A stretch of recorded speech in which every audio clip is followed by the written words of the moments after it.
But at the same time, it has proved too much of a good thing. At the same time, we've become so fascinated with it that we confuse the world as it is with the world as it is thought about, talked about, and figured about. That is to say, with the world as it is described. And the difference between these two is vast. And when we are not aware of ourselves, except in a symbolic way, we are not related to ourselves at all. We're like people eating menus instead of dinners. And that's why we all feel psychologically frustrated. So then we get back to the question of what do we mean by I? Well, first of all, obviously, we mean our symbol of ourselves. Now, ourselves, in this case, is the whole psychophysical organism, conscious and unconscious, plus its environment. That's your real self.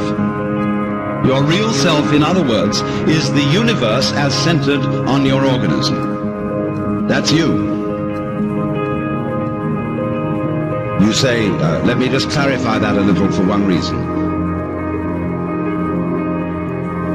What you do is also a doing of your environment. Your behavior is its behavior as much as its behavior is your behavior. It's mutual. We could say it is transactional. You are not a puppet which your environment pushes around, nor is the environment a puppet which you push around. They go together. They act together.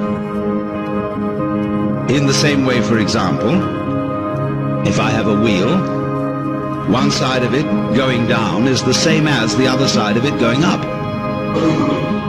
When you handle the steering wheel of a car, are you pulling it or are you pushing it? No, you're doing both, aren't you? When you pull it down this side, you're pushing it up that side. It's all one. So there's a push-pull between organism and environment. We are only rarely aware of this as when in curious alterations of consciousness, which we call mystical experience, cosmic consciousness, an individual gets the feeling that everything that is happening is his own doing.